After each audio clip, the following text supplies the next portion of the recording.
আসসালামু আলাইকুম। নিশ্চয়ই সবাই ভালো আছেন। আলহামদুলিল্লাহ আমিও ভালো আছি। আজকে আমি বলবো লবণের উপকারিতা এবং অপকারিতা, অর্থাৎ লবণ বাচ্চাদের শরীরের জন্য কতটা উপকারী এবং কতটা ক্ষতিকর। লবণ, কাঁচা লবণ কিন্তু সব মানুষের জন্যই ক্ষতিকর, হোক ছোট হোক বড়। অতিরিক্ত লবণ মনে রাখবেন, প্রতিকার থেকে প্রতিরোধ করা ভালো। রান্না খাবার ছাড়া আমরা জানি কোনোভাবেই অতিরিক্ত লবণ খাওয়া উচিত না।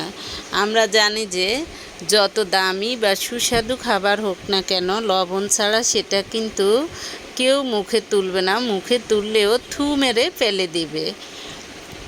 বাচ্চারা কিন্তু তা বুঝে না। বাচ্চারা হলো, তাদেরকে আপনি যেভাবে অভ্যাস করবেন সে সেভাবেই খাবে। আপনি যদি লবণ দিয়ে অভ্যাস করেন সে ওইভাবে অভ্যস্ত হয়ে যাবে, আপনি যদি লবণ ছাড়া অভ্যাস করেন সে ওইভাবেই অভ্যস্ত হয়ে যাবে। রান্নার লবণ ছাড়া বাচ্চাদেরকে কখনো আপনি লবণ খাওয়াবেন না। সালাদে মেশানো লবণ খাওয়াও কিন্তু ঝুঁকিপূর্ণ। বাচ্চা থেকে বড়দের জন্য সবার জন্য ঝুঁকিপূর্ণ।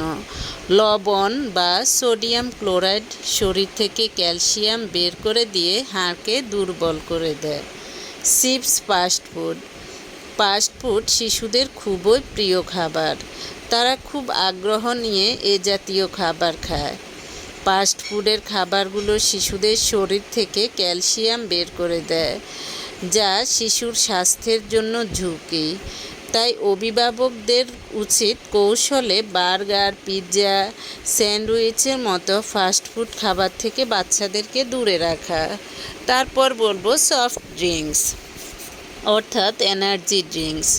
এসব ড্রিঙ্কসে থাকে ফসফরিক অ্যাসিড, যা প্রস্রাবের মাধ্যমে শরীর থেকে ক্যালসিয়াম বের করে দেয় এবং অস্থি বা হাড় ক্ষয় করে ফেলে অনেক বেশি।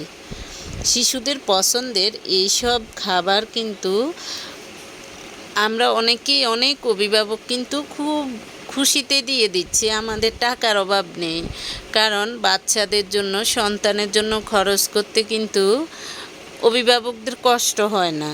তাই এসব খাবার কিন্তু আপনি দিচ্ছেন আদর করে, এতে আপনার সন্তানের হাড়ের ঘনত্ব কমে যাবে, হাড় ধীরে ধীরে ক্ষয় হয়ে যাবে। তাই সবসময় সচেতন থাকুন।